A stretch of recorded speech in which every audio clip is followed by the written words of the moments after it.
dan Ibu sahabat Smart ASN di seluruh instansi pemerintah di Indonesia. Sebelumnya, perkenalkan saya Rudi Osama Ar-Rasyid, peneliti Smart ID yang pada kesempatan kali ini diberi amanah sebagai moderator yang akan memandu jalannya Smart Discussion Series tematik ke-11 di tahun 2023 kali ini. Pada kesempatan kali ini sangat cukup menarik sepertinya karena kami akan membahas mengenai strategi integrasi kebijakan investasi pusat dan daerah tahun 2023. Baik, pada kesempatan pertama kalinya, izinkan saya menyapa terlebih dahulu Bapak dan Ibu sahabat Smart ASN yang sudah bergabung di Zoom pada siang hari ini, karena sudah saya lihat di sini sudah lebih dari 200 partisipan seperti itu yang hadir pada siang hari ini. Di sini sudah ada, mohon izin Bapak Yuyu Wahyudin dari mana nggih, Bapak? Jawa Barat, Pak. Dari Jawa Barat nggih. Di sini juga sudah ada Pak Misbahudin, Inspektorat. Terus ada Pak Julianto dari Kabupaten Pacitan. Di sini juga ada Pak Juni Purwono dari UPT PSDA Lumajang. Dan Bapak Ibu sahabat Smart ASN di seluruh Indonesia yang pastinya memantau kegiatan pada siang hari ini.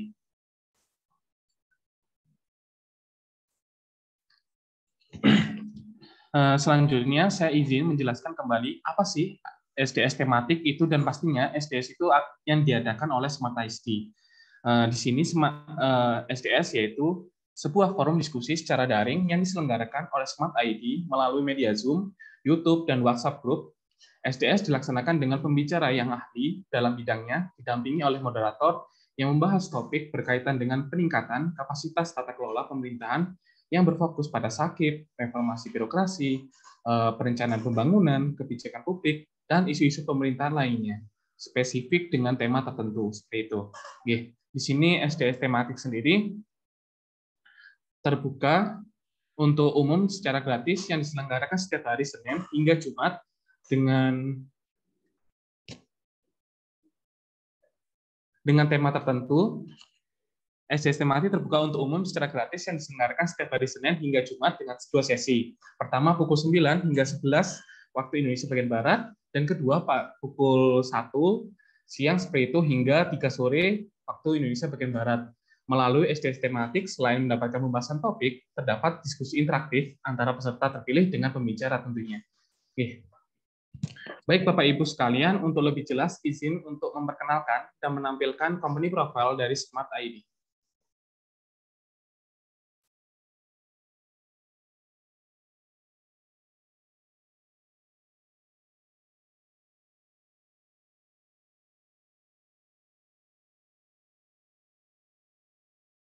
Modern saat ini, sehingga menuntut semua insan manusia untuk bersinergi secara cepat, efisien, dan mudah. Smart ID merupakan tech company yang dibangun berlandaskan inovasi, integritas, dan kreativitas, hadir untuk negeri.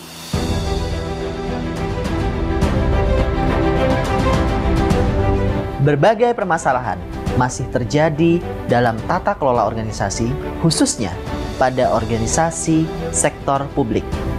Permasalahan tersebut diantaranya adalah manajemen kinerja dan perencanaan strategis yang kurang berkualitas, reformasi birokrasi yang belum optimal, lemahnya kompetensi sumber daya aparatur, inovasi pelayanan publik yang belum membudaya, serta pengembangan sistem pemerintahan berbasis elektronik yang belum terintegrasi. Untuk menjawab berbagai permasalahan tersebut, maka Smart ID hadir sebagai solusi untuk peningkatan tata kelola organisasi yang lebih baik lagi. Smart ID merupakan tech company yang bergerak di bidang layanan teknologi pendidikan dan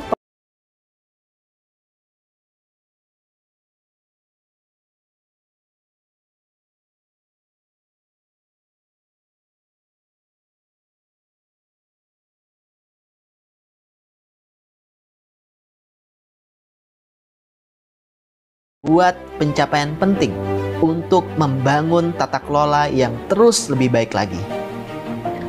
Bersama Smart ID, strengthening governance through technology. Smart ID berkomitmen menjadi partner dalam berbagai aspek untuk meningkatkan kompetensi, sehingga mampu beradaptasi di berbagai tantangan. Dengan analisis yang menyeluruh, kami siap berkolaborasi dengan instansi pemerintah maupun entitas organisasi lainnya untuk meningkatkan kinerja dan tata kelola kelembagaan.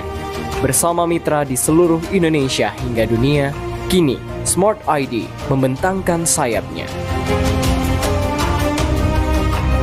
Smart ID menghadirkan berbagai layanan yang disusun secara spesifik untuk mendukung peningkatan kapasitas tata kelola pemerintahan.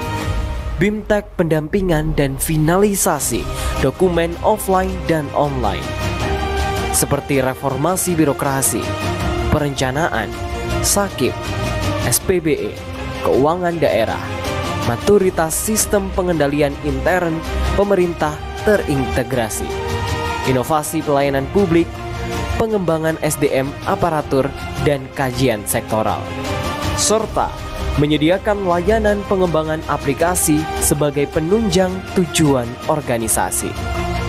Berdiri di tengah perkembangan industri digital, Smart ID terus tumbuh melangkah jauh dan telah menjalin kerjasama dengan lebih dari 300 mitra mulai level pemerintah daerah hingga kementerian, serta telah menyelesaikan lebih dari 500 kegiatan dan akan terus berkembang. Guna mewujudkan visi perusahaan, kami menghadirkan layanan terbaik dan terintegrasi, berlandaskan kompetensi sehingga berhasil menciptakan sumber daya manusia yang unggul melalui spirit energi yang universal.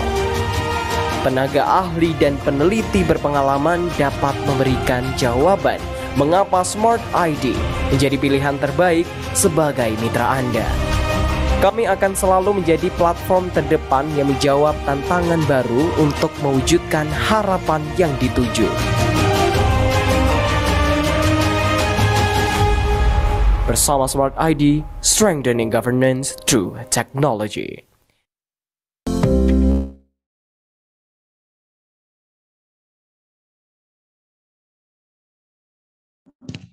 Oke, baik Bapak Ibu sekalian, tadi sudah kami tampilkan terkait dengan company profile dari Smart ID tentunya.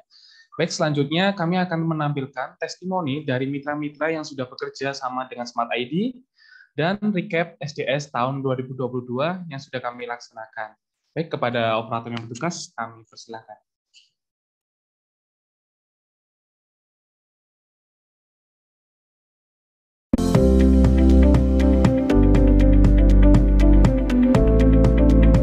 Pelaksanaan BIMTEK ini kami sangat berterima kasih sekali karena ini pada intinya peningkatan kapasitas kepala desa dan lurah dan juga camat, dan ini untuk yang kedua kalinya, sebelum pandemi satu kali dan ini yang kedua kali.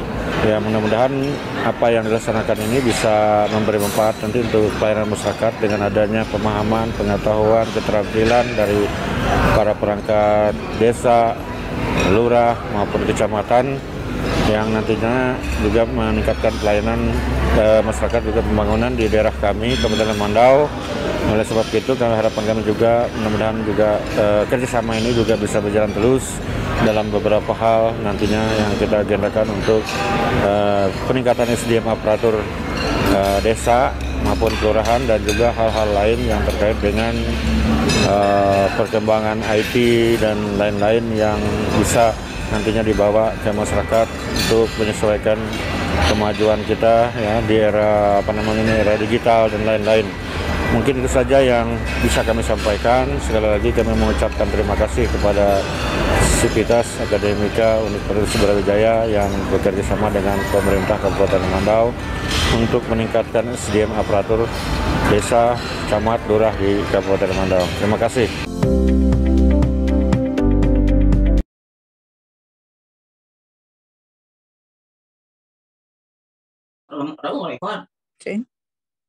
Progres ngerekam rekod masih ngerti ngerekam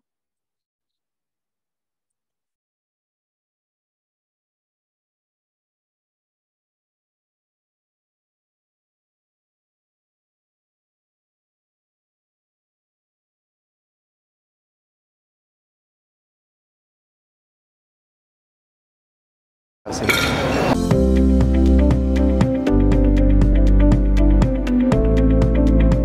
Terima kasih kami sampaikan kepada seluruh panitia penyelenggara dalam BIMTEK ini sehingga proses kegiatan ini dapat terlaksana dengan baik, dan dengan adanya BIMTEK ini juga kami dari pemerintah desa sangat merasa manfaatnya sangat luar biasa, terutama dari segi ilmu pengetahuan dan pengalaman-pengalaman yang belum pernah kami dapatkan. Sekian dan terima kasih. Selamat sore.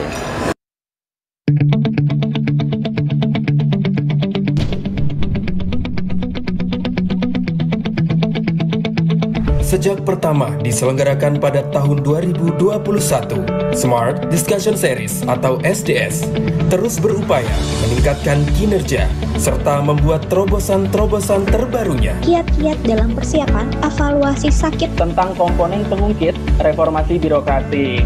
Hingga pada pertengahan tahun 2022, SDS telah bertransformasi menjadi dua ranah yang berbeda, meliputi SDS umum dan SDS tematik. Selama tahun 2022, SDS telah mengalami lonjakan peserta yang luar biasa, yaitu total 81.980 peserta live, diselenggarakan dengan total 71 kali.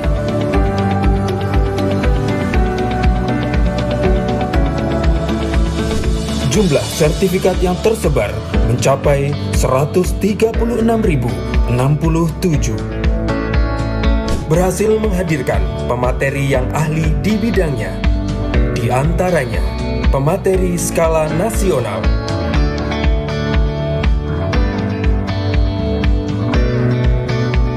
akademisi,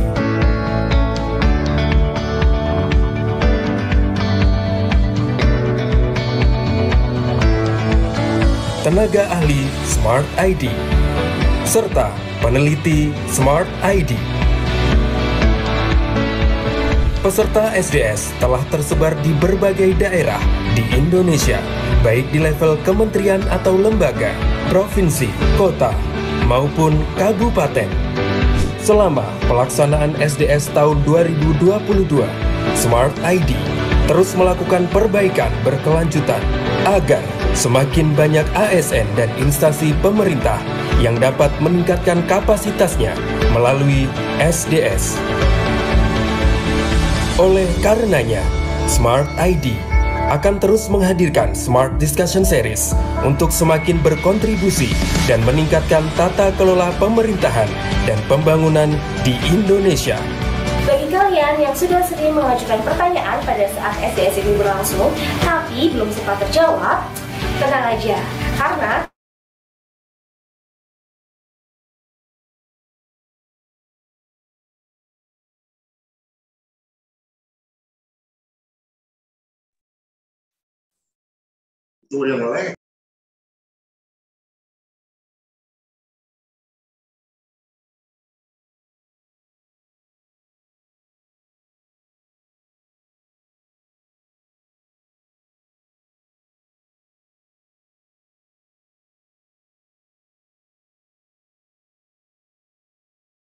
pemerintah Kota Tangerang mengucapkan banyak terima kasih ilmunya dan semoga kedepannya lebih berkembang lagi dalam mendorong Indonesia untuk lebih baik lagi. Terima kasih Smart ID, sukses selalu. Welcome to Smart Discussion Series 2023.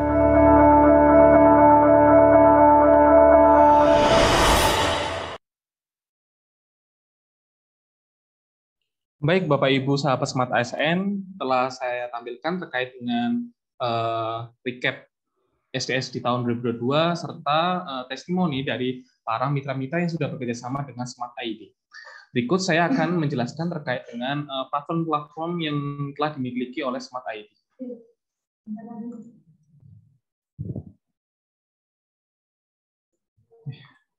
Baik. Baik, sudah tertampil ya terkait dengan share screen saya. Ya, saya langsung saja beralih ke dari Smart ID. Di sini untuk webnya yaitu smartid.co.id. Oke, dari Smart ID sendiri yaitu platform nomor 1 tata kelola pemerintahan dan pembangunan. Di sini Smart ID yaitu tech company yang bergerak di bidang penguatan tata kelola pemerintahan dan pembangunan melalui pendidikan, kajian, dan pendampingan bagi instansi pemerintah ataupun intensitas organisasi lainnya, serta menyediakan layanan teknologi, pendidikan, EdTech, dan pengembangan perangkat lunak software development. Di sini untuk sudah ada terkait dengan 300 partner yang sudah bekerja sama dengan Smart ID. Smart ID memiliki 50 produk yang telah dikembangkan seperti itu. Selanjutnya ada 150 peneliti yang ada di Smart ID dan sudah 500 proyek yang sudah terselesaikan selama. Selanjutnya di sini saya akan menjelaskan terkait dengan Smart Reform dan Smart Cost dan Smart Gov. Untuk Smart Gov sendiri yaitu layanan pembangunan aplikasi perangkat lunak software pada pemerintah yang berfokus pada penguatan kinerja pemerintah dengan pendekatan dukungan teknologi informasi atau IT. Selanjutnya di Smart Cost sendiri, Smart Cost yaitu merupakan layanan bimbingan teknis, pendidikan dan pelatihan bagi aparatur sipil negara dan stakeholder untuk penguatan tata kelola pemerintahan dalam melaksanakan reformasi birokrasi. Selanjutnya di Smart Reform, layanan pendampingan dan penyelesaian dokumen instansi pemerintah yang berfokus pada perbaikan dokumen reformasi birokrasi, perencanaan pembangunan, dan sistem akuntabilitas kinerja instansi pemerintah atau SAKIP, serta berbagai dokumen kajian lainnya. Baik, selanjutnya saya beralih ke platform berikutnya di Instagram. Di sini untuk sudah tertampil ya terkait dengan Instagram dari Smart ID di .smartid_. Di sini tertampil terkait dengan info-info menarik terkait dengan perkembangan isu strategis di pemerintahan dan info-info terkait dengan SDS yang akan kami laksanakan ada di Instagram seperti itu. Mungkin dari Bapak Ibu bisa mengikuti atau follow terkait dengan media sosial dari Smart ID. Selanjutnya di akun YouTube Smart ID.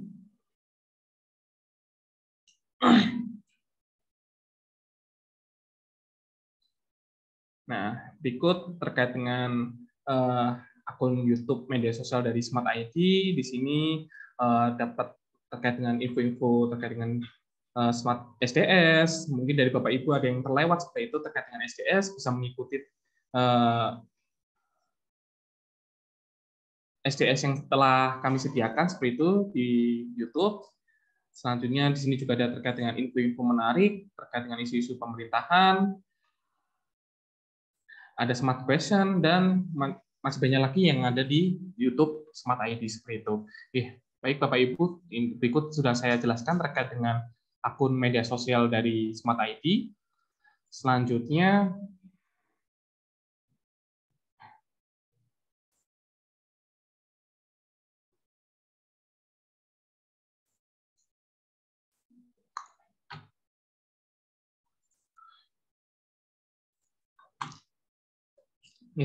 langsung saja sudah menuju sore hari ini. Langsung saja kita menyampaikan sedikit topik terkait dengan SDS pada siang hari ini. Di sini untuk Smart Discussion Series tematik ke-11 tahun 2023, pada tahun 2023, Kementerian Investasi atau Badan Koordinasi Penanaman Modal atau PKPM telah menaikkan target investasi Indonesia yaitu sebesar 16,7% dari 1.200 triliun rupiah menjadi 1.400 triliun rupiah. Tentunya dalam mewujudkan hal tersebut diperlukan koordinasi dari berbagai pihak, mulai dari pemerintah pusat, pemerintah daerah, hingga investor, guna menciptakan sebuah strategi kebijakan investasi yang efektif dan efisien. Mengingat pentingnya hal tersebut, Pusat Layanan Penanaman Modal Smart ID mengundang Bapak Ibu Smart ASN dalam SDS tematik ke-11 ini. Tahun 2020 baru. Yang akan membahas tentang strategi investasi kebijakan investasi.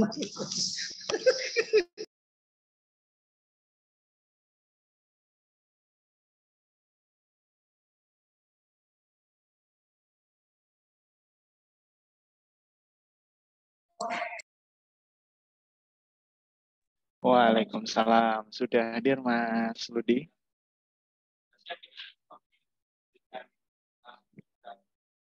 Siap, bismillah. Baik,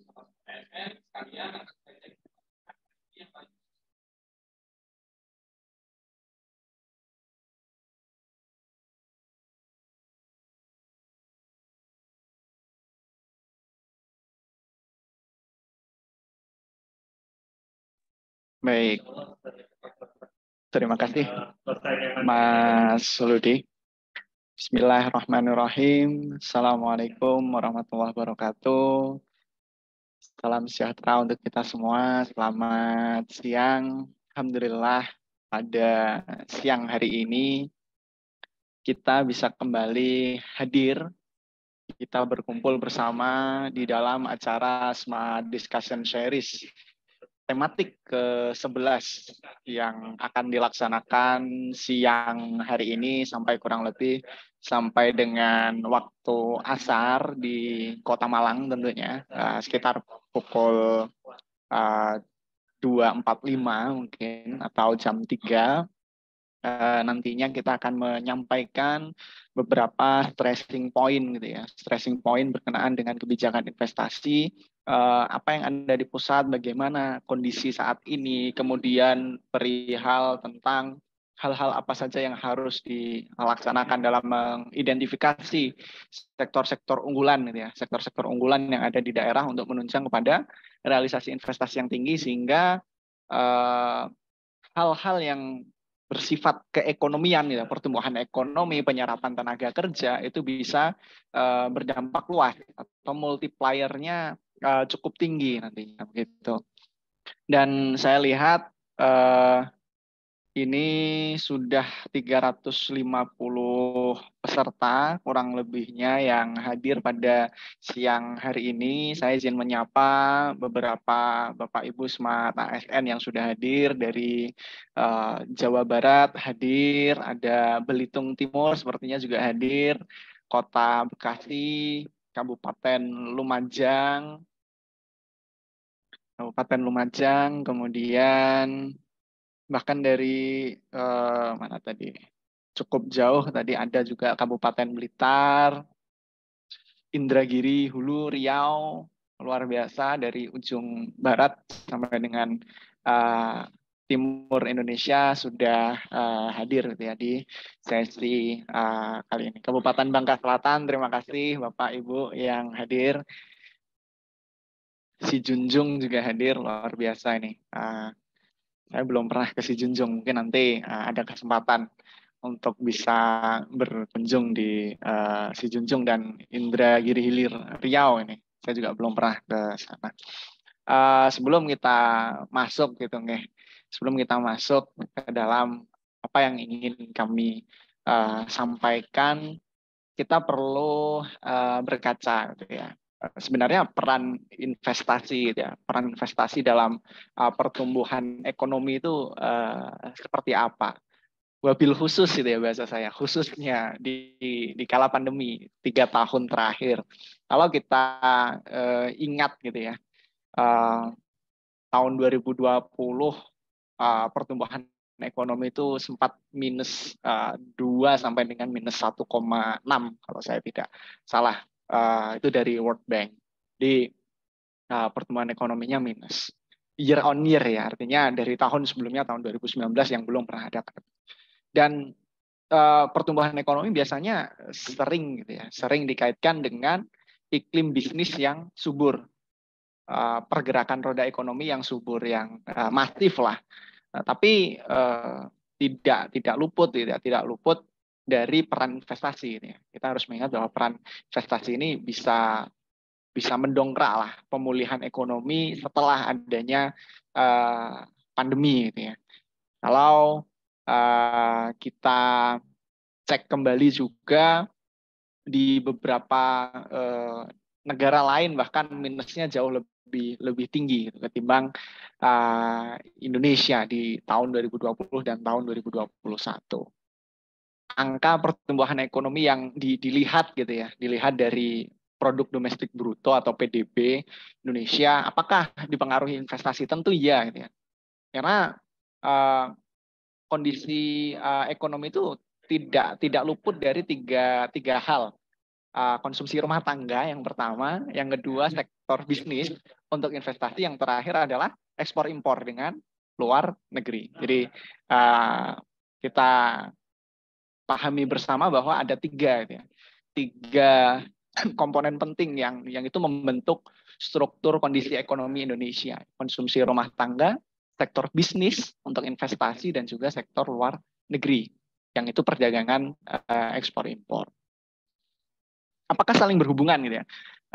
Tentu saling berhubungan. Di antara tiga komponen tadi, ketiganya saling berhubungan. Kalau kita melihat gitu ya, kita melihat salah satu komponen bisa jadi langsung berimbas pada dua komponen lain.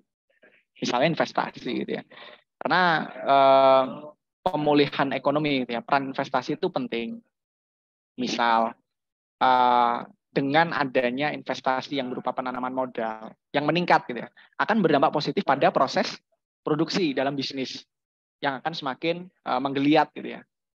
Yang kemudian juga kalau Bapak Ibu sedikit belajar ekonomi, ada tuh semacam siklus ya. Konsumsi rumah tangga di dalamnya juga akan sangat berpengaruh ketika produksi, ya, sektor produksi akan berjalan. Di misal gitu, peran investasi seperti apa dalam pemulihan ekonomi. Contoh saja, korelasi positifnya terhadap pembangunan infrastruktur. PDB yang naik akan mendukung upaya pembangunan dari pemerintah. Pemerintah akan lebih giat membangun infrastruktur untuk menyokong dan menarik investor. Kedua, iklim bisnis tadi yang pertama kali saya sebutkan. Semakin banyak investasi atau penanaman modal yang dilakukan, maka akan semakin banyak pula bisnis-bisnis baru yang akan bermunculan. Contoh misalnya saja UMKM, alat kesehatan, perumahan yang semakin menggeliat akhir-akhir ini. Termasuk juga beberapa sektor lain yang baru bermunculan ketika masa pandemi di 3 tahun terakhir. Dengan adanya banyaknya bisnis yang baru, gitu ya. Kemudian dampaknya adalah lebih banyak membuka lapangan pekerjaan. Lebih lanjut lagi, akan mendukung kepada pertumbuhan daya beli serta konsumsi rumah tangga. Jadi poin berkenaan dengan investasi, pertumbuhan ekonomi di Indonesia ya khususnya, itu akan berkaitan satu dengan yang lainnya. Lalu bagaimana ya sebenarnya kondisi pertumbuhan ekonomi di beberapa negara tetangga kita gitu ya. Di dalam masa pandemi, di dalam beberapa 2 tahun terakhir, Bapak Ibu ingat tahun lalu kita sudah mengadakan event gitu ya, forum G20 yang mana merupakan forum ekonomi dunia, 20 besar pemilik ekonomi besar dunia yang berkumpul di Bali gitu ya. Minta tolong di next Mas Ludi.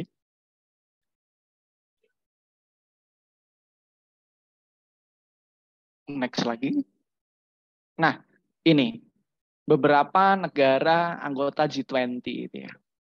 Beberapa anggota G20 pertumbuhan ekonomi di 2022. Kalau kita lihat gitu. Kalau kita lihat negara yang paling gitu ya bahasanya. Yang paling positif selain India ya, selain India, tentu year on year ini. Di triwulan 2 dari 4,1 menjadi 13,5. Indonesia merupakan negara yang juga memiliki tren positif. 5,01, 5,44, kemudian 5,72. Jadi dari tahun ke tahun, dari triwulan ke triwulan maksud saya, dalam hal year on year itu selalu naik. Bandingkan dengan negara Rusia, 3,5, minus 4,1, minus 4. Artinya bisa dikatakan masih cukup baik Indonesia dalam konteks pertumbuhan ekonomi dibandingkan ya, dibandingkan beberapa negara G20 lainnya. Inggris 10,9, 4,4 turun menjadi 2,4 yang kemudian berdampak gitu ya baik secara langsung atau tidak langsung, pergeseran Perdana Menteri. Pergeseran Perdana Menteri di tahun lalu di negara Inggris 2 kali ya, seingat saya 2 kali pergantian Perdana Menteri. Yang sebelumnya ada di mantan wali kota London, yaitu Boris Johnson gitu ya, di tengah-tengah tahun atau hampir mendekati triwulan ketiga, triwulan keempat, September seingat saya. Boris Johnson karena kondisi ekonomi yang krisis di Britania Raya atau Inggris gitu ya, karena Inggris kan keluar dari Uni Eropa pada saat itu, akhirnya digantikan oleh Perdana Menteri wanita ya, Perdana Menteri wanita setelah Theresa May di tahun 2016-2019 sebelum Boris Johnson itu ada Liz Truss gitu ya, Liz Truss. Tidak sampai sebulan seingat saya atau kurang lebihnya sebulan karena tidak mampu mengangkat kondisi yang cukup stabil di Britania Raya. Akhirnya Perdana Menteri Inggris ganti lagi. Perdana Menteri Inggris ganti lagi gitu ya. Yang sekarang dijabat oleh Rishi Sunak gitu ya. Rishi Sunak yang keturunan India ya, antara ya negara-negara India. Jadi luar biasa. Ekonomi itu akan berdampak pada hal-hal yang lainnya juga gitu ya. Ketika sebuah negara tidak mampu mempertahankan stabilitas ekonominya. Jadi contoh ini adalah bagaimana tren positif yang ditunjukkan Indonesia dari tahun 2022. Year on year pada tahun sebelumnya. Inggris turun dari 10,9 sampai dengan 2,4. Next, Mas Ludi. Kemudian ini, inflasi ya. Inflasi beberapa negara G20. Kita lihat yang paling parah ada di Turki dan Argentina. Ketika Bapak Ibu juga sempat melihat televisi mungkin. Bagaimana inflasi ya, barang-barang naik secara terus-menerus, secara bersamaan dan terus-menerus, sehingga membuat nilai tukar menjadi turun dibandingkan dengan negara lain. Indonesia di angka 5,7%, yang itu masih baik gitu ya. Belum sampai dengan pada inflasi tinggi atau bahkan hyperinflation. Kalau di Turki beberapa kali saya lihat memang luar biasa inflasi yang terjadi di sana, gitu ya. Masuk juga di Argentina. Ini menandakan bahwa sebenarnya ekonomi Indonesia ini masih cukup stabil. Tadi pertumbuhan ekonominya 5% inflasinya pun juga 5%, nggak sampai hyperinflation. Mungkin Bapak Ibu yang 20 tahun lalu sempat mengalami inflasi tentu bisa gitu ya, bisa merasakan perihal ketika kita menghadapi inflasi yang cukup tinggi. Next, Mas Ludi. Nah, kita mundur ke tahun 2021 dulu ya. Kita mundur ke tahun 2021 dulu. Kalau kita lihat sebenarnya gitu ya, realisasi investasi kita itu sudah tercapai dari target RPJMN. Targetnya 858,5 triliun selama periode Januari sampai dengan Desember tahun 2021 kita sudah 901 triliun. Jadi 104,8%. Target Presiden 900 triliun. Sudah tercapai juga, selisih 0,1% dari yang ditargetkan oleh Presiden. Dengan komposisi sebagaimana tertampil FDI atau PMA, ya, penanaman modal asing sebesar 50,4% diantaranya atau 454 triliun, PMDN-nya 447 atau 49,6. Jadi 50-50 lah bisa dibilang ya, selisih 0,6. Dari sini pun bisa terlihat bahwa tidak terlalu timbang antara keduanya. Luar Jawa dan Jawa. Kan sekarang investasi di tahun 2021 dominan gitu ya, dominan di luar Jawa, 52% diantaranya di luar Jawa. Meskipun masih sering terdengar dengungan, pembangunan sekarang tuh masih Java sentris gitu ya, Jawa sentris. Tapi dalam hal investasi ternyata kita lihat di tahun 2021 itu sudah di luar Jawa 52,0% dan menyerap 1,2 juta tenaga kerja Indonesia selama periode tersebut dengan total proyek yang dilaksanakan ada 133.000 sekian. Jadi ini tahun 2021. Next lagi, Mas Ludi. Nah, negara apa saja itu ya? Tren negara apa saja yang kita dapatkan investasi tersebut? Ternyata dari tahun 2019 sampai tahun 2021, Singapura masih konsisten menempati peringkat pertama. Jadi klasmennya ini masih dipegang negara Singapura. Bayangkan Bapak Ibu. Singapura itu negaranya kecil. Negaranya kecil. Mungkin dibandingkan Provinsi DKI sama mungkin ya. Saya juga belum pernah ke Singapura kebetulan. Di negara kecil tuh, tapi powernya lumayan juga gitu ya. Dan investasinya besar juga dari negara Singapura. Tiongkok yang selama tahun 2019-2020 menempati klasmen nomor 2, di tahun 2021 turun 1 peringkat gitu ya. Disalip oleh Hong Kong. Dan negara-negara lain yang tertampil sebelumnya belum pernah masuk 10 besar seperti Swiss, Bermuda ternyata muncul di tahun 2021. Australia, Taiwan terlempar dari 10 besar, termasuk juga British Virgin Island gitu ya di tahun 2019 yang menempati peringkat ke-9. Mungkin di antara 388 peserta Smart Discussion Series ini agak asing gitu ya dengan negara British Virgin Island, Bermuda dan lain sebagainya. Tapi ternyata negara-negara ini mampu masuk 10 besar investasi terbesar di Indonesia di tahun 2019 sampai dengan tahun 2021. Nah, next. Mas Budi, lagi. Nah, tadi kita berbicara tentang tahun 2021. Sekarang inilah kondisi di tahun 2022. Data yang kami dapatkan dari BKPM dan juga Kemenkomarves sampai dengan Desember tahun 2022, proporsi PMA ada sebesar 54,2%. PMDN-nya 45,8%.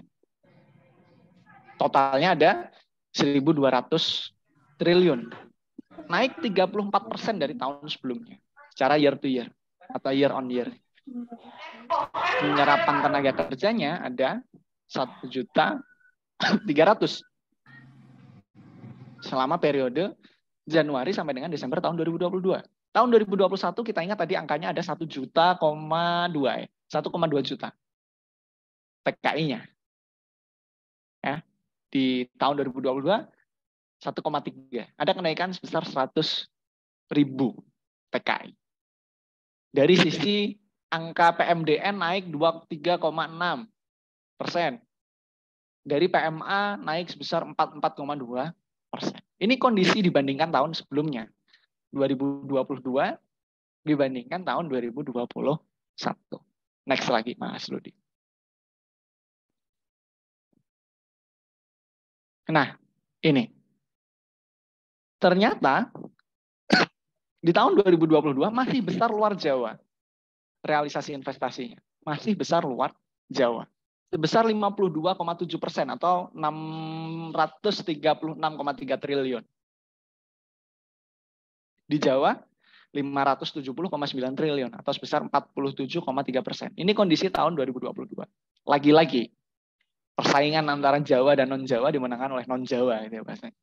Dari realisasi investasi. Sektornya apa saja? Yang paling top 5 gitu ya. Top 5 based on sektor dari PMA dan PMDN tahun 2022. Ternyata ini perlengkapan industri, besi, dan lain sebagainya menempati peringkat pertama. Industri kesehatan masuk 5 besar, nomor 5, dengan besaran 93,6 triliun. Transportasi, pergudangan, dan komunikasi ada di peringkat ketiga, 134,3 triliun.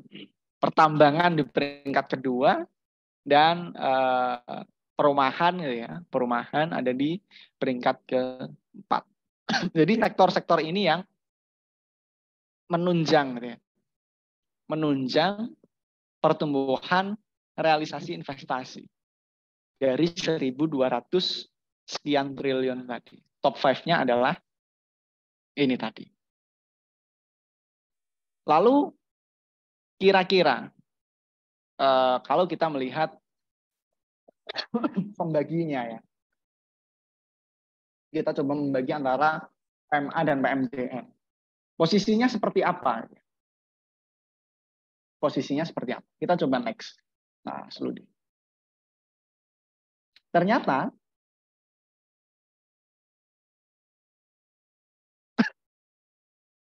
yang paling tinggi di PMDN adalah transportasi, pergudangan, dan telekomunikasi.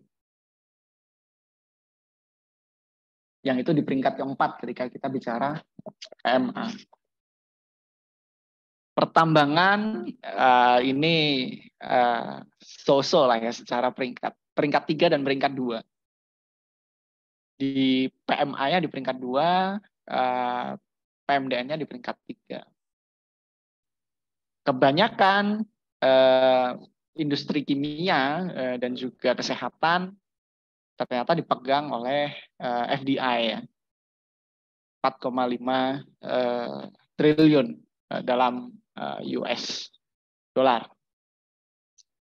Inilah top 5, tetapi kita bagi menjadi 2 ya, PMDN dan juga PMA. Top 5 secara lokasi, provinsi mana yang paling besar gitu ya realisasinya? Ternyata Provinsi Jawa Barat. Provinsi Jawa Barat yang paling pertama gitu ya, peringkat pertama dalam realisasi investasi. Sebesar 174,6 triliun dari 1.200. Hampir itu 10% lebih sudah. 10% dari 1.200 kan 120. Posisi kedua ada DKI Jakarta. Ketiga, Sulawesi Tengah ternyata. Sulawesi Tengah. Keempat, Jawa Timur. Kelima ada Provinsi Riau. Jadi ini adalah 5 provinsi dengan nilai realisasi tertinggi di tahun 2022 dari 2 sisi. FDI dan DDI, Foreign Direct Investment dan Domestic Direct Investment, atau PMA dan PMDN, penanaman modal asing dan penanaman modal dalam negeri.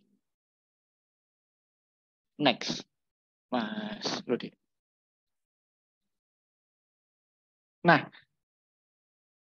tahun 2022 ternyata negara yang masih memegang puncak klasemen adalah Singapura. Tidak berubah selama 4 tahun terakhir. 2019 Singapura, 2020 Singapura, 2021 juga Singapura. Tahun 2022 Singapura lagi. Di tahun 2022 ini RRT, Republik Rakyat Tiongkok, kembali menempati posisi 2 ya. Setelah tadi di tahun 2021 disalip oleh Hong Kong. Sekarang Hong Kong harus puas rasanya di posisi ketiga based on country tahun 2022 dari total investment yang ada di Indonesia. Posisi keempat ada Jepang, posisi kelima ada Malaysia. Yang sebelumnya ada di peringkat 8, ternyata masuk top 5 di tahun 2022 ini. Ini adalah gambaran ya. Gambaran sekilas bagaimana investasi di Indonesia selama tahun 2022. Nah,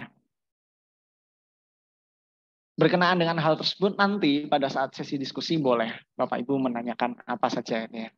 Atau dari sekarang barangkali Bapak Ibu berkenan untuk memberikan pertanyaan, silahkan tuliskan di kolom komentar. Bagi Bapak Ibu yang beruntung nanti akan kita jawab. Tapi jika nanti belum terjawab, ada sesi smart question gitu ya. Di YouTube kami akan tetap menjawab pertanyaan-pertanyaan yang belum terjawab nantinya untuk dijawab di smart question. Jadi Bapak Ibu nanti bisa menanyakan via kolom chat mulai dari sekarang untuk bisa kita diskusikan nantinya. Nah, kira-kira pemerintah daerah ini bisa melakukan apa ya untuk mendukung pelaksanaan investasi yang ada di Indonesia. Next, Mas Rudi. Next lagi. Nah, jadi kalau kita semacam membuat logical framework gitu, atau catatan kecil, logika berpikir, hal-hal apa saja yang mempengaruhi investasi? SDM daerah, infrastruktur daerah, daya tarik daerah, kualitas pelayanan terhadap masyarakat, serta pelaksanaan reformasi birokrasi. Kenapa hal ini penting? Karena tadi investasi itu tidak hanya dia berdiri sendiri, tetapi dalam hal konteks pertumbuhan ekonomi, gitu ya, dia ada tiga komponen di dalamnya, yaitu tadi konsumsi rumah tangga, sektor bisnis, dan serta sektor luar negeri untuk ekspor impor. Ketika ingin daya belinya naik gitu ya, masyarakat ingin daya belinya naik, pengembangan SDM dari segi pendidikan, kesehatan itu juga sangat berpengaruh pembangunan SDM. IPM maksud saya, indeks pembangunan manusia. Pengembangan infrastruktur daerah tadi juga sudah kami sebutkan bahwa dorongan adanya infrastruktur daerah yang terus ditingkatkan akan mendorong investasi, menyerap tenaga kerja. Tenaga kerja akan kita bicarakan lagi bagaimana memastikan bahwa tenaga kerja yang kita sediakan itu berkualitas. Daya tarik daerah, setiap daerah punya keunggulan masing-masing. Part setelah ini akan kami ceritakan tentang bagaimana menentukan sektor unggulan di daerah. Daya tarik daerah. Banyuwangi misalnya, dulu terkenal dengan kota santet, sekarang terkenal dengan kota pariwisata. Daerah lain punya sektor unggulan apa? Apakah pertambangan, pertanian, biasanya yang sifatnya kabupaten, dia akan unggul di pertanian, perikanan, yang sifatnya agak perkotaan, yang mungkin perdagangan, industri, dan lain sebagainya. Bagaimana dengan reformasi birokrasi dan juga pelayanan terhadap masyarakat? Ini tentu berbicara tentang reform gitu ya, atau tata kelola pemerintahan, yang mana itu akan menentukan berjalannya birokrasi semakin baik atau justru sebaliknya. Tentu kita berharap birokrasi Indonesia dari tahun ke tahun akan semakin baik gitu ya. Dan beberapa poin ini perlu kita hadapi ke depan untuk bisa menjadi perhatian dalam rangka tadi mengintegrasikan dengan kebijakan investasi pusat dan daerah. Indonesia ini punya sektor unggulan apa? Artinya kan di daerah pun juga harus mengidentifikasi gitu. Dalam mendukung investasi yang terus berjalan naik untuk mendukung pertumbuhan ekonomi, di daerah juga harus melakukan apa? Jawabannya adalah sebagaimana tertulis di layar. Next lagi, Mas Ludi. Nah, ini tadi poin-poin lain gitu ya. Harus menciptakan iklim usaha yang kondusif, kemudian perbaikan koordinasi antara pemerintah pusat dan daerah, kepastian hukum di bidang penanaman modal, serta penciptaan birokrasi yang efektif dan efisien, nanti melalui reformasi birokrasi. Dan ini tentu perlu kita kawal setiap saat gitu ya. Kita kawal setiap saat untuk terus menerus, atau istilahnya adalah continuous improvement gitu ya. Continuous improvement. Di atas tadi saya bilang, setelah ini kita akan membicarakan tentang bagaimana daya tarik daerah itu diidentifikasi. Tapi ada pembahasan juga berkenaan dengan iklim investasi yang kondusif. Iklim investasi yang kondusif poin-poin yang perlu kita pastikan, mulai dari akses yang mudah terhadap sumber daya, kualitas infrastruktur baik darat, laut maupun udara, faktor biaya, insentif untuk para investor,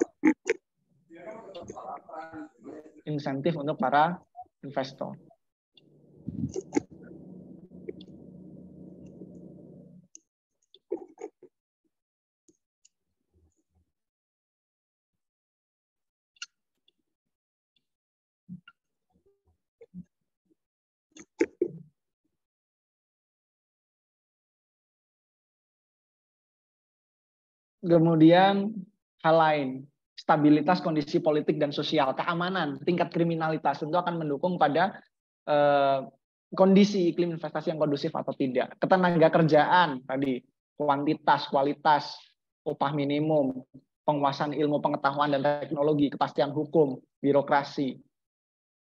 Lalu bagaimana kita memiliki PR untuk promosi investasi yang tepat sasaran dari sumber daya yang kita miliki. Next, Mas Rudi.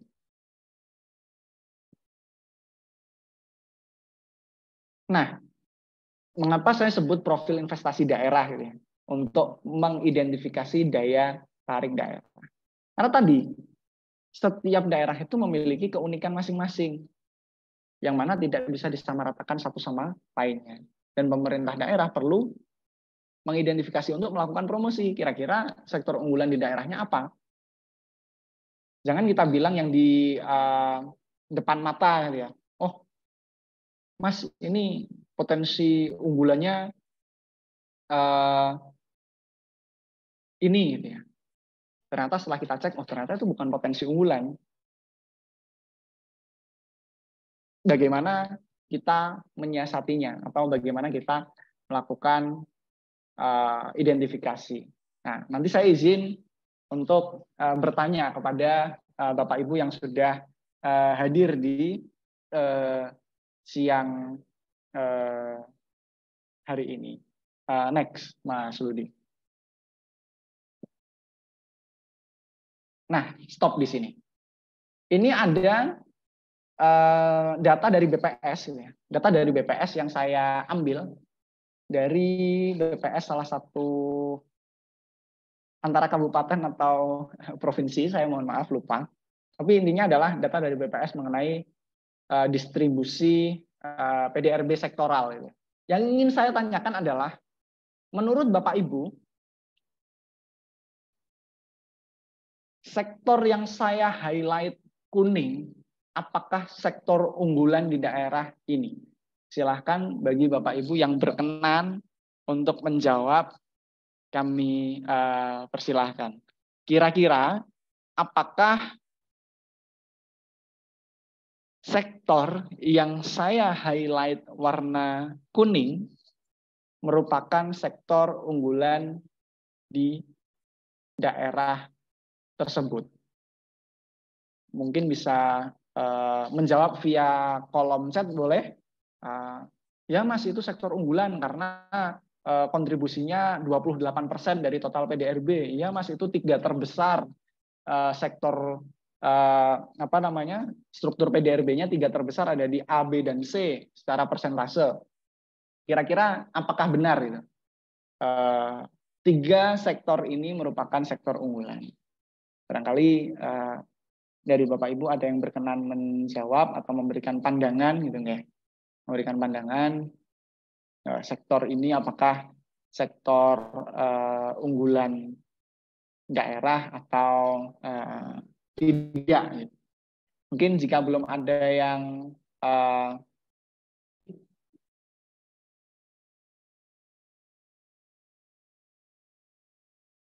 oke, dari DPM PTSP Kabupaten Blitar, betul untuk A dan C.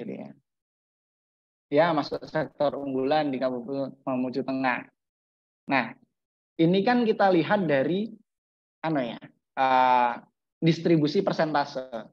Apakah cukup gitu pertanyaan saya? Apakah cukup hanya dengan melihat distribusi persentase yang besar? Jadi pertanyaannya bukan saya bertanya apakah A, B, dan C unggulan di Bapak Ibu, gitu ya, tetapi lebih kepada dari data ini, cara menentukan sektor unggulan apakah hanya melihat kontribusi yang besar di dalam PDRB, kira-kira.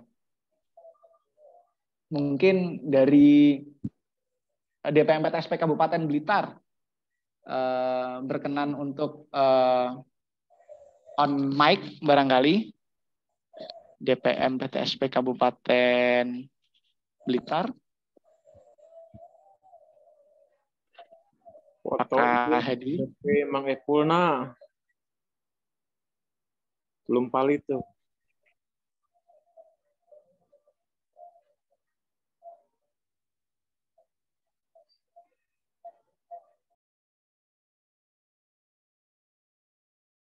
Atau dari Morowali, Bapelit Bangda Morowali, Sosbud Morowali. Apakah hadir Bapak Ibu? Iya, siap Pak. Siap. Dari Kabupaten Siap. Morowali. Siap, 86 Kabupaten Morowali. Dalam tertampil di layar Ibu, apakah Ibu setuju itu bahwa dari data ini kita bisa katakan A, B, dan C itu sektor unggulan daerah karena persentase kontribusi terhadap PDRB itu 3 terbesar di data ini. Iya, izin saya dari Bapeda Kabupaten Morowali di bidang sosial budaya, nama saya Rosmala Dewi. Iya, melihat dari layar yang ditampilkan, kalau untuk kami maksudnya menentukan unggulan daerah karena kebetulan memang daerah kami adalah daerah pertambangan dan penggalian Kabupaten Morowali, terutama adanya dengan industri PT IMIP. Ada beberapa, ada di bawah IMIP itu ada beberapa perusahaan, kemudian yang baru mau masuk juga. Jadi kami memang lebih unggulan itu di sektor dari segi pertambangan dan penggalian. Kemudian itu ada urutan kedua kami itu ada di pertanian, kehutanan dan perikanan, terutama sawit. Tetapi sejak adanya pertambangan, sawit itu agak mulai berkurang karena lahan-lahan itu sudah sebagian dialihfungsikan ke pertambangan. Jadi kalau untuk kami, dari kami itu sektor unggulan daerah itu, tetapi rata-rata memang banyak di pertanian, kemudian pertambangan dan penggalian dan industri pengolahan. Karena melihat dari daerah kami sendiri seperti itu, Pak Pami Prayoga. Terima kasih.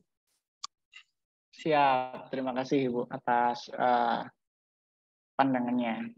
Dari Pak Andi Rahman, ini secara makroekonomi daerah memang benar, sebab secara demografi wilayah dan yang banyak menyerap tenaga kerja. Terima kasih Pak Andi Rahman.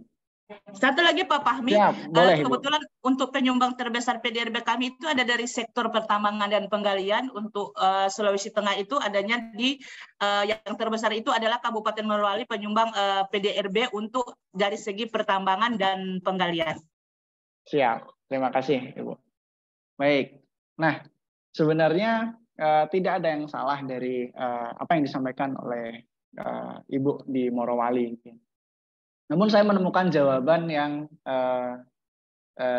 lebih gitu ya, lebih clear. Karena memang benar, secara mudah gitu ya, kita melihat sektor unggulan daerah itu dari PDRB. Dalam arti persentasenya yang paling besar yang mana? Itu kan menunjukkan bahwa struktur ekonomi di suatu daerah itu dari sektor tersebut gitu ya, sektor tersebut. Tapi ada tadi jawaban dari Ibu Maya Kusumaningrum ya, Ibu Maya Kusumaningrum yang menstatementkan bahwa dikuatkan dengan LH dan shift share.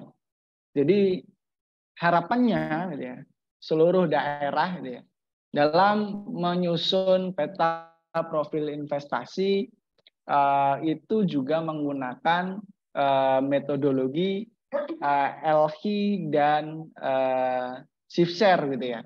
Salah satu metode yang dapat digunakan dalam rangka untuk melihat sektor unggulan di daerah. Mungkin bisa di next, Mas Ludi. Jadi apakah yang tadi gitu ya, 3 sektor tadi A, B, dan C adalah sektor unggulan di daerah? Kalau kita ingat, sektor A, B, dan C tadi adalah sektor perikanan, kehutanan dan pertanian, kehutanan dan perikanan, pertambangan dan penggalian, serta industri pengolahan. Kita perlu dulu melihat LH dan juga shift share, serta tipologi klasen sebenarnya, serta tipologi klasen. Jadi, karena kalau kita sekadar gitu ya, sekadar melihat PDRB dari data BPS belum tentu ya spesialisasinya kuat di sana, karena kita perlu membandingkan dengan daerah lain gitu ya. Daerah lain. Secara ringkas ya, makna dari analisis LQ atau location quotient adalah analisis yang gitu ya, digunakan untuk mengetahui sejauh mana tingkat spesialisasi sektor-sektor ekonomi di wilayah yang memanfaatkan leading sektornya. Dengan kata lain, mengukur peranan sektor tersebut di daerah dibandingkan terhadap sektor yang lebih tinggi atau daerah yang lebih tinggi maksud saya. Misal tadi di Morowali gitu ya, Morowali untuk sektor pertanian, kira-kira dibandingkan dengan data dari pemerintah Provinsi Sulawesi Tengah, apakah benar dia sudah sektor basis atau tidak? Meskipun dari struktur ekonomi di PDRB Kabupaten Morowali, dia memang yang besar. Pertambangan, karena kebetulan rekan saya juga ada yang di Morowali, Ibu, di pertambangan juga. Memang benar bahwa di sana sektor unggulannya adalah pertambangan. Cara perhitungannya adalah sebagaimana tertampil di layar, PDRB sektor I di daerah tertentu, gitu ya, di daerah kabupaten, daerah yang lebih kecil, dibandingkan dengan nilai PDRB di daerah tersebut secara total. Gitu ya. Per nilai PDRB sektor I di daerah provinsi dibandingkan nilai total PDRB di daerah provinsinya. Jadi kalau kita berbicara tentang pertanian di Morowali, dibagi total PDRB Morowali, dibagi lagi PDRB pertanian Sulawesi Tengah per total PDRB Sulawesi Tengah. Jadi ini adalah untuk menentukan apakah dia sektor basis atau tidak. Nantinya akan muncul 3 gitu ya. Akan muncul 3 angka. Apakah dia LH-nya lebih besar dari 1, kurang dari 1, atau sama dengan 1. Mungkin bisa di next, Mas Rudi. Nah, jadi ini. Ketika LH-nya lebih besar dari 1 merupakan sektor basis yang mana potensial untuk dikembangkan dan bisa mengekspor gitu ya. Sudah cukup untuk daerahnya sendiri, bisa berlebih lah intinya dari sektor tersebut. LH kurang dari 1, sektornya non basis, maka perlu tambahan impor dari daerah lain. LH sama dengan 1, maka dia berarti cukup begitu ya. Cukup untuk daerahnya sendiri. Perhitungan-perhitungan yang perlu dipertimbangkan dalam mendukung gitu ya, mendukung agar investasinya tepat sasaran. Dalam arti kita tahu nih, tidak sekadar dari angka PDRB kabupaten kota, tetapi juga membandingkan dengan bagaimana posisi kita terhadap provinsi. Kita coba next slide, Mas Rudi. Nah, ini tadi misal angka dari kabupaten gitu ya, PDRB kabupaten tertentu. Dibandingkan dengan next lagi, Mas Rudi, provinsi. Jadi 2 angka ini akan kita bandingkan, akan menghasilkan next slide-nya. Ternyata dari angka yang kami contohkan tadi, Kabupaten A dengan provinsi yang menaunginya, sektor pertanian itu bukan merupakan sektor basis. Meskipun secara proporsi kontribusi terhadap PDRB, sektor tersebut merupakan sektor yang besar secara kontribusi. Jadi tadi merupakan contoh gitu ya. Angka-angka tadi. 28 sekian persen. Ternyata setelah kita bandingkan angkanya dengan provinsi, angka tersebut masih belum masuk kepada sektor basis yang dimaksud. Saya coba izin share screen sebentar, Mas Ludi. Agar kita bisa melihat, host disable participant screen sharing. Minta tolong hostnya ada di Smart ID official. Oke.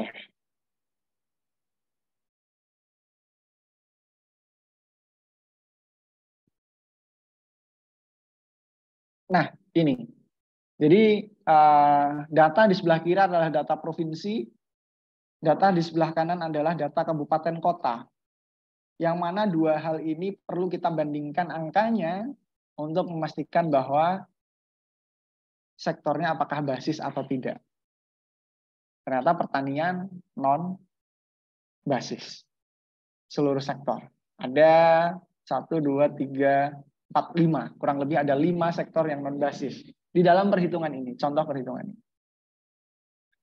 Artinya bahwa sektor-sektor yang lain dirasa sudah cukup dan mampu mengekspor ke daerah lainnya karena kebutuhan di dalam negerinya, di dalam daerahnya itu sudah mencukupi. Sudah mencukupi. Jadi ini adalah perhitungan untuk menguatkan gitu ya. Untuk menguatkan tadi ketika kita bicara tentang sektor unggulan. Tapi apakah berhenti di sini? Tidak. Kita perlu melihat analisa yang lain, yaitu shift share. Minta tolong di share screen kembali, Mas Ludi.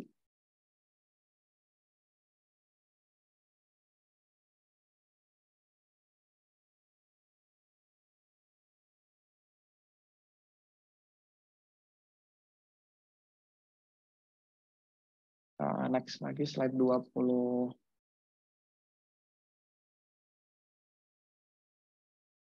Nah, ini. Jadi, kalau kita baca analisis shift share ini juga mempertimbangkan beberapa hal ya. Mulai dari national share, regional share, dan juga industri mix. Nanti penjelasannya akan kami tuangkan. Kalau kita lihat regional share ini sebenarnya adalah bagaimana di wilayah tersebut gitu ya, untuk mendukung kepada ekonomi nasional yang kemudian perhitungannya dengan membandingkan antara kondisi awal sektor tertentu di daerah yang kecil atau kabupaten kota dibandingkan dengan shifting gitu ya, PDRB, rasio perubahan PDRB di provinsi dari awal sampai dengan akhir sesuai dengan tahun yang dibandingkan. Kalau kita membandingkan tahun 2014 sampai 2020, maka yaitu shiftingnya berapa rasionya? 1,3 sekian, 1,4 sekian. Tetapi yang awal tadi dibandingkan adalah dengan angka PDRB murni. Di next slide, Mas Ludi, tolong. Nah, di sini lagi, klik lagi. Nah, ini. Jadi yang ada di sini, saya nggak bisa annotate gimana caranya ya, biar bisa coret-coret. Ya, yang IRT-1 itu adalah angka PDRB murni ya. Angka PDRB murni tahun dasar di sektor tertentu pada regional yang kecil. Yang ada di dalam kurung ET per ET-1 itu adalah shiftingnya. Shifting dari total PDRB selama sekian tahun yang dibandingkan. Jadi misal tahun 2014 sampai dengan tahun 2020 gitu ya di Indonesia, ya sudah di wilayah yang besar ya. Jadi kalau di sini yang sebelah kiri ET-1 IR itu adalah kabupaten kota, maka di sebelah kanannya itu adalah provinsinya. Jadi ini adalah untuk melihat shiftingnya. Next slide. Nah, ini adalah industri mix. Industri mix ini atau proportionality shift itu membandingkan antara kondisi sektoral di kabupaten dengan provinsi dengan membandingkan total PDRB. Jadi ada 3 poin. Kalau tadi hanya angka dasar PDRB kabupaten dengan shifting PDRB total provinsi, kita sebut kabupaten dan provinsi gitu saja nih. Pada tahun yang kalau kita sebut 14 sampai 20, maka 14 dan 20. Di proportionality shift atau industry mix ini dia melihat sektoralnya. Jadi yang ada di ET-1IR itu adalah angka dasar kabupaten pada tahun pertama, pada tahun dasar. Jadi kalau kita sebut 2014, kabupaten A tahun 2014 pada sektor pertanian misal. Angkanya ada di sebelah kiri. Kemudian ada lagi kolom kedua gitu ya. ET-IUS per ET-1IUS. Itu adalah melihat sektor pertanian shiftingnya di provinsi, wilayah yang lebih luas. Dari tahun 2014 sampai dengan tahun 2020. Dikurangi dengan tadi shifting PDRB secara total. ET-US per ET-1US. US ini sebenarnya contoh ya, United States sebenarnya, tapi kita menggunakan provinsi. Jadi ini adalah untuk melihat shifting per sektoralnya dari kabupaten kota terhadap angka provinsinya. Lanjut lagi, next. Regional share ini adalah perhitungan untuk membandingkan antara shifting di kabupaten dan provinsi secara sektoral. Jadi kalau tadi hanya melihat PDRB dasar dengan shifting PDRB sektoral provinsi dan total provinsi. Sementara yang di regional share ini adalah melihat bagaimana sektor tersebut bertumbuh di kabupaten dari tahun dasar dibandingkan dengan shifting yang ada di provinsi. Jadi next saja, Mas Rudi. Kemudian yang terakhir ada tipologi klasen gitu ya, tipologi klasen. Sebelum masuk ke sini, saya mungkin izin share screen dulu, Mas Rudi.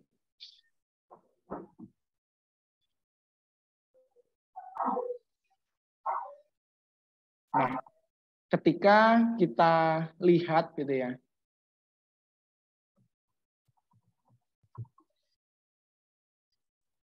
sebentar.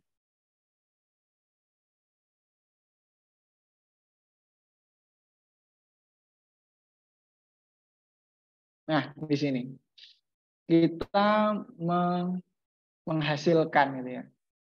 Ada deskripsi KPP atau proportionality shift tadi dan deskripsi dari differential shift atau regional share tadi. Kita melihat ketika kolom O ini positif gitu ya. Positif, maka dia tumbuh cepat. Dia diambil dari angka KPP-nya. Ketika dia negatif, ini kan ada negatif nih, minus 17.000 sekian, maka dia lambat. Tetapi regional shift-nya, gitu ya, regional shift-nya dia tinggi. Dia angkanya positif, KPPW-nya.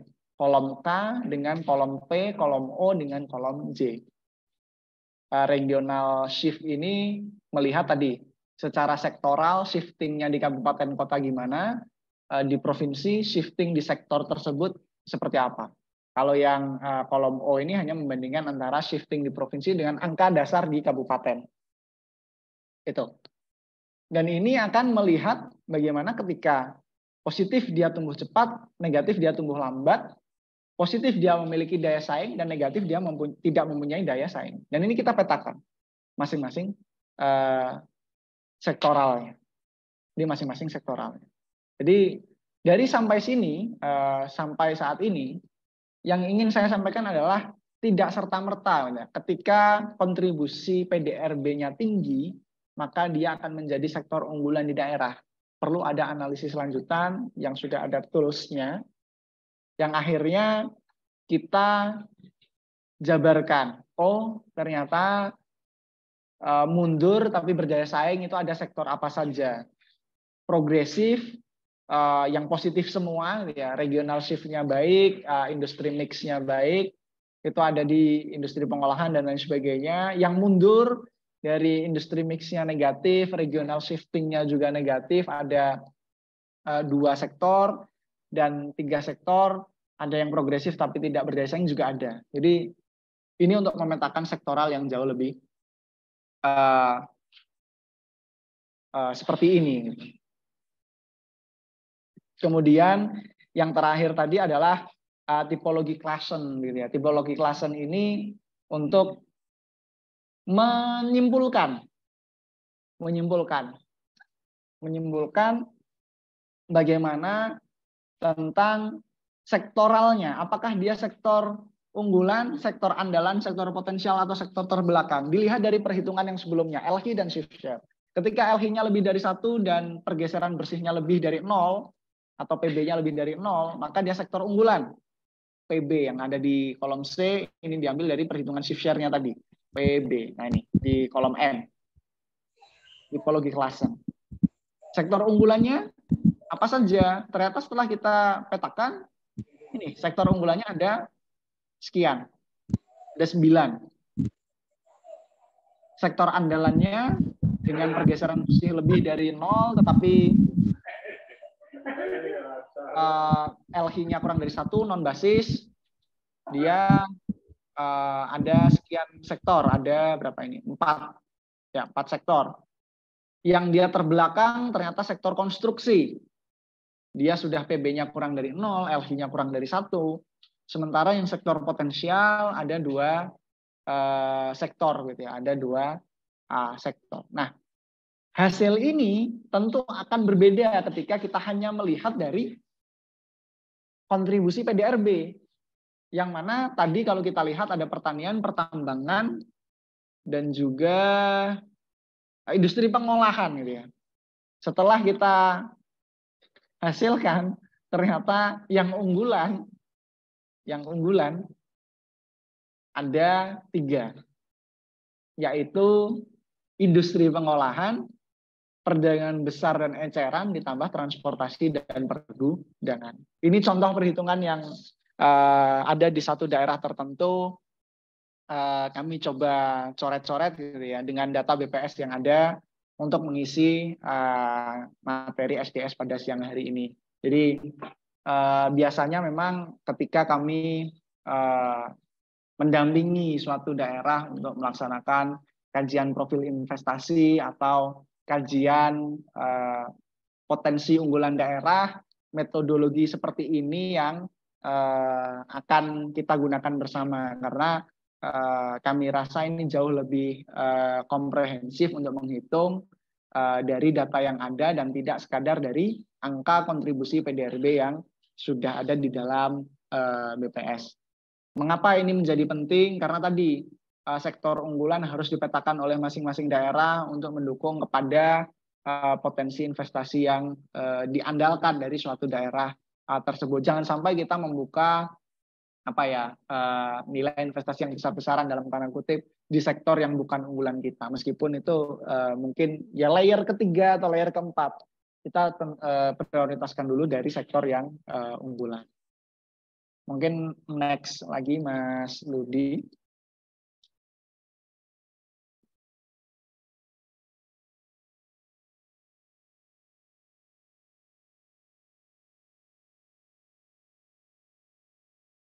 Next lagi. Lagi.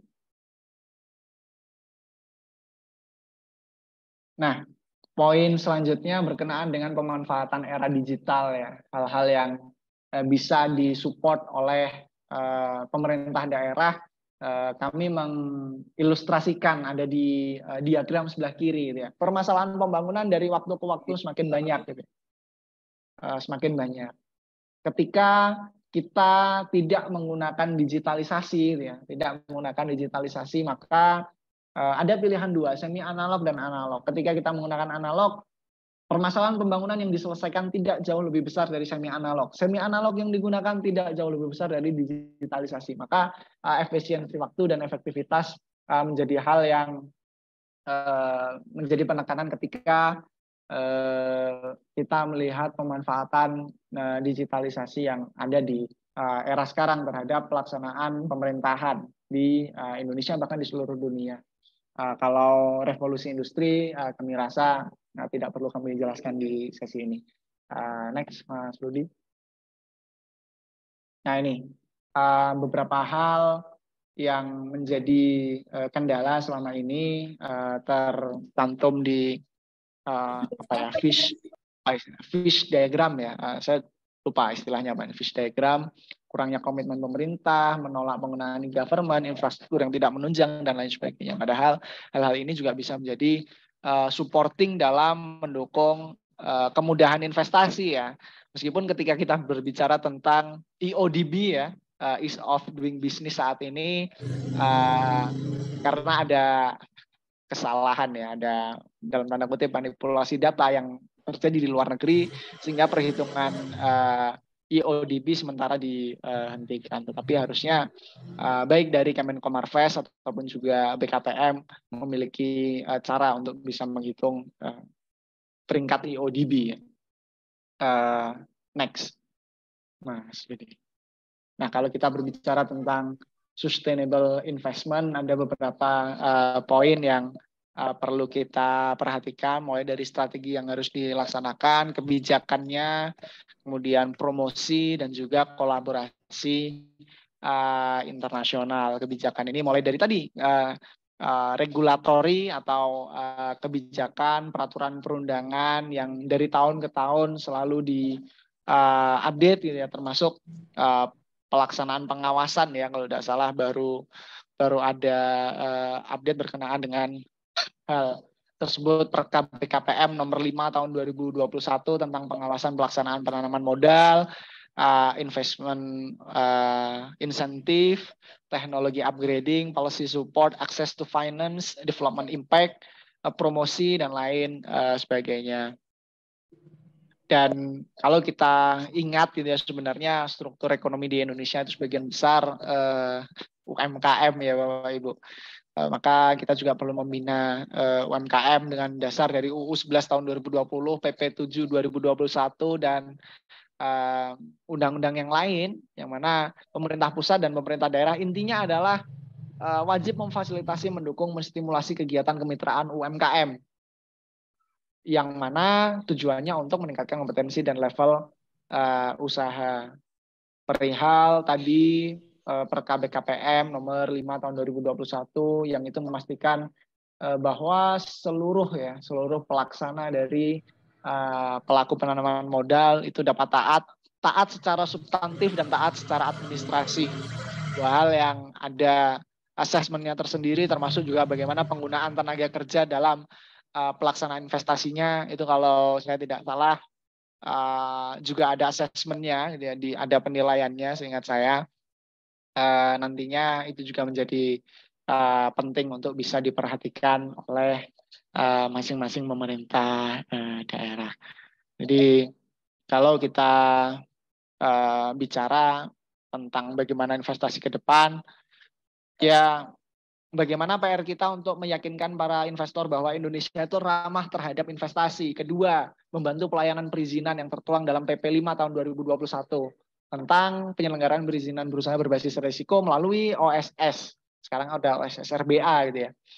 Membantu financialnya seperti apa, kemudian layanannya end-to-end kepada investor sampai dengan realisasi dan sebagainya. Jadi hal-hal yang dirasa menghambat selama ini, misalnya antara tumpang tindih aturan pemerintah pusat, provinsi, dan kabupaten kota, diatasi dengan reformasi birokrasi. Ada deregulasi kebijakan, ego sektoral, dan lain sebagainya juga perlu dikurangi antar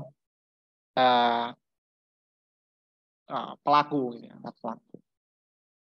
Next, Mas Ludi. Ya, kami rasa mungkin itu yang dapat kami sampaikan. Kurang lebihnya apabila ada hal-hal yang ingin didiskusikan, kami persilakan untuk bisa memberikan pertanyaan atau tidak harus pertanyaan, misal cerita, diskusi di kolom chat, raise hand juga boleh. Monggo kami kembalikan ke moderator. Terima kasih. Baik, terima kasih Mas Fahmi atas penyampaian materinya pada siang menuju sore hari ini yang sangat luar biasa mengenai strategi integrasi kebijakan investasi pusat dan daerah tahun 2023. Baik, hadirin yang kami hormati Bapak Ibu sahabat Smart ASN, demikianlah pemaparan materi yang telah dibawakan oleh pemateri kita pada hari ini. Sebelum lanjut ke sesi tanya jawab, sebelumnya izinkan saya untuk menjelaskan terkait dengan kegiatan yang diselenggarakan oleh Smart ID, yaitu Smart Cost.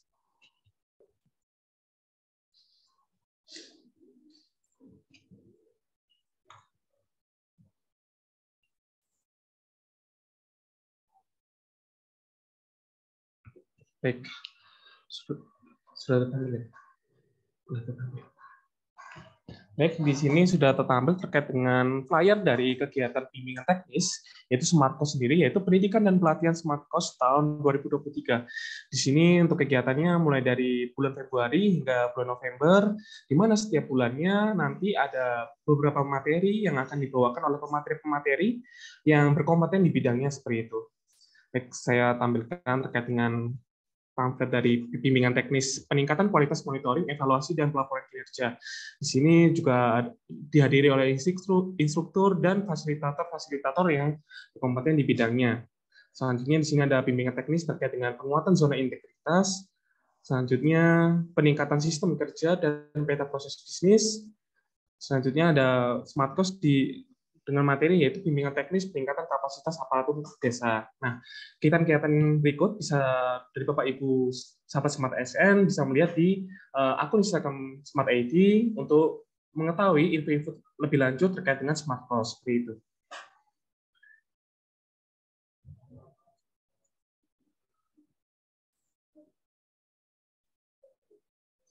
Baik, langsung saja kita masuki ke sesi diskusi. Saya persilakan kepada para hadirin, Bapak Ibu, untuk bertanya silakan untuk raise hand terlebih dahulu, lalu on cam memperkenalkan diri dan menyampaikan pertanyaannya.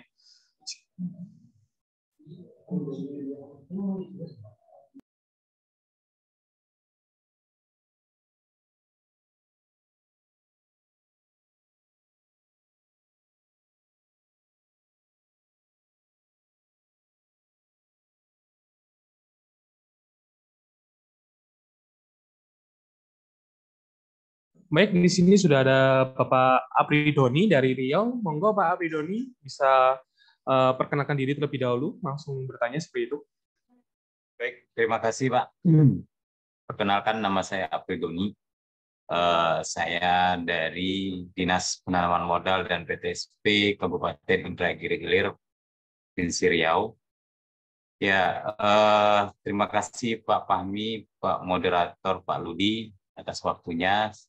Jadi mohon koreksi kalau saya salah, tapi saya harus menyampaikan ini karena memang ini bukan tugas saya sebenarnya, karena ini ada tugasnya adalah di bidangnya untuk penanaman modal.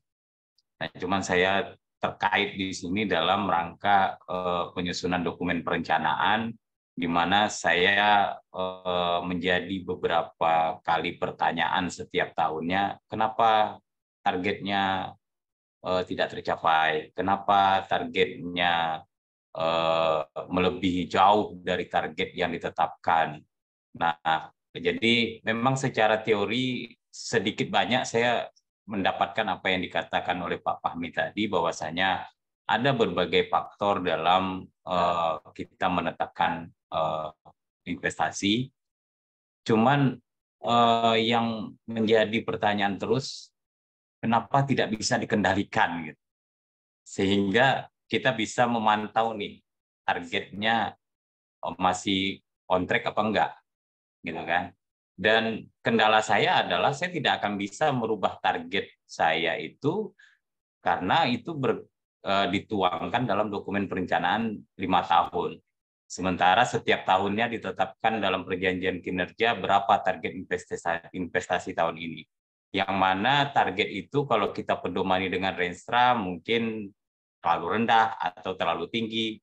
Nah, mau mengikut ke provinsi, provinsi belum mengeluarkan target dengan alasan pusat belum mengeluarkan target tahunan.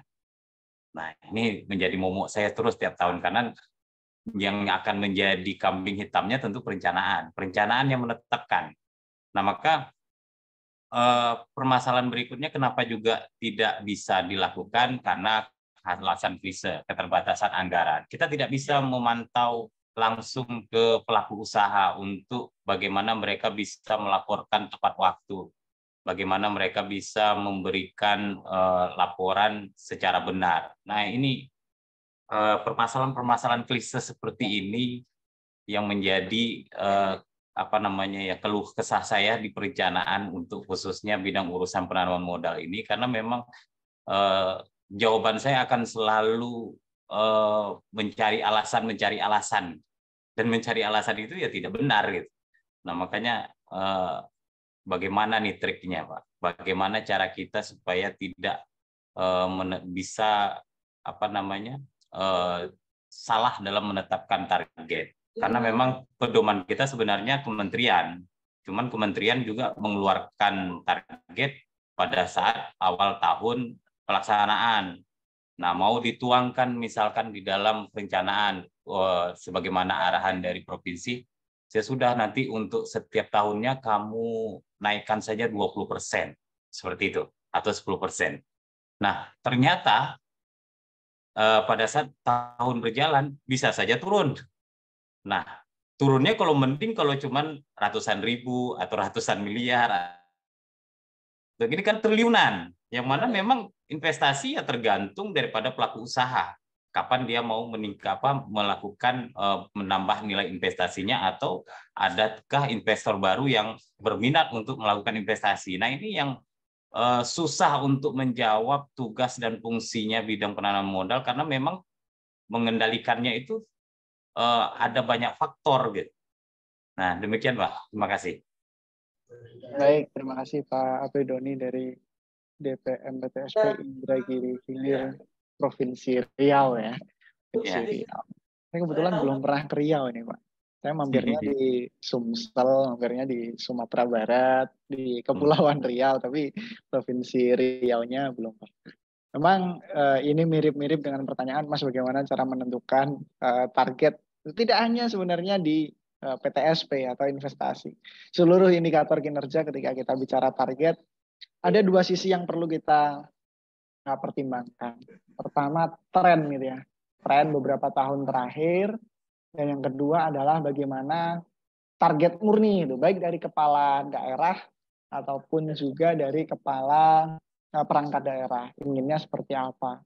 Jadi kalau hemat saya menentukan target ya kita lihat tren ke belakang dulu, Pak Apridoni, kira-kira mampunya seberapa. Dan kemudian DPM PTSP kan sebenarnya punya data ya, punya data mengenai potensi investor baru, kemudian potensi realisasi investasi yang sudah berjalan berdasarkan apa yang sudah berjalan selama kurang lebih mungkin 5 tahun terakhir. Seandainya bisa diproyeksikan itu Pak Apridoni akan jauh lebih komprehensif untuk menentukan target. Jadi ada leveling gitu ya. Ketika kita bicara, oh ternyata selama 5 tahun terakhir kita naik realisasi investasinya 2T secara rata-rata. Tetapi kan tidak bisa serta-merta ya, langsung untuk bisa kita turunkan targetnya, oh naik 2T. Kita juga mempertimbangkan proses gitu ya, proses realisasi investasi kan cukup panjang, perizinan juga cukup panjang, bisa jadi yang tahun ini baru selesai tahun depan dan lain sebagainya. Maka perhitungan-perhitungan secara matematik dan statistik kami rasa patut untuk dipertimbangkan dalam rangka menentukan target berkenaan dengan hal yang bisa tercapai, karena banyak kondisi yang mungkin belum tercapai ya dijelaskan saja. Tentu saya tidak bisa mencontohkan di sini ya, karena saya bukan pelaku. Kira-kira kenapa tidak bisa tercapai hal tersebut? Ya, tadi bisa jadi karena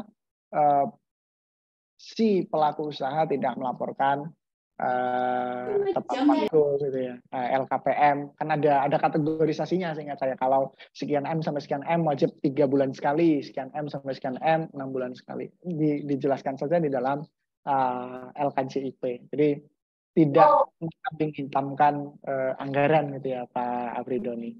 Kalau memang pelaku usaha setelah diakses dari yang sudah ada saja dulu nggak masalah gitu ya. Yang sudah kita bina, yang sudah kita beri pelatihan tentang LKPM, yang sudah kita beritahu LKPM itu harus lapor 3 bulan sekali, 6 bulan sekali. Kita akses dulu, misalnya ada 25 pelaku usaha, kira-kira ada di 25 itu sudah seberapa taat gitu. Kita pantau saja LKPM-nya, apakah memang rutin melaporkan atau tidak. Kalau memang tidak, lupa dan lain sebagainya, ya kita datangi lagi, kita undang lagi untuk kita sampaikan bahwa ini akan sangat berkaitan dengan realisasi investasi di daerah. Karena ketika Bapak atau Ibu tidak melaporkan, kami tidak punya datanya, bisa jadi target kami tidak tercapai. Padahal secara real itu sudah tercapai. Hanya saja karena laporan itu belum masuk ke kita, akhirnya capaian itu belum tercapai. Mungkin itu Pak Apridoni. Ya, baik. Terima kasih Pak Apridoni dari Riau. Kemudian tadi saya sempat membaca berkenaan dengan permohonan share perhitungan LQ dan shift share gitu ya. Nanti setelah acara ini selesai, Zoom-nya akan kami lampirkan gitu perhitungan dari LQ dan shift share. Kalau tidak salah dari Kabupaten Blitar tadi ya yang menyampaikan bahwa belum cukup familiar berkenaan dengan perhitungan dari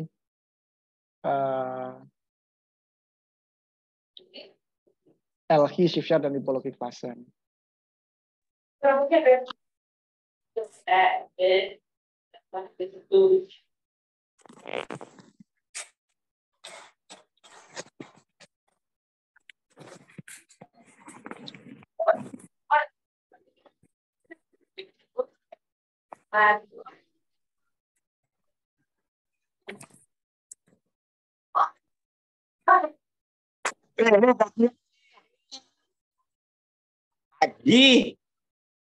Gajen banget. Baik, Bapak Ibu sekalian, mungkin dari Bapak Ibu sekalian ada yang ingin ditanyakan kembali, monggo dipersilahkan, bisa on cam lalu memperkenalkan diri.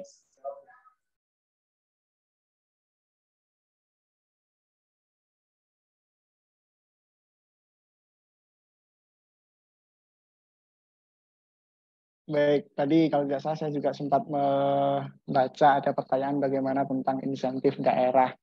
Ya sebenarnya insentif daerah ini kan tidak harus selalu langsung jor-joran di awal. Ya. Bisa jadi dimulai dari inisiasi penetapan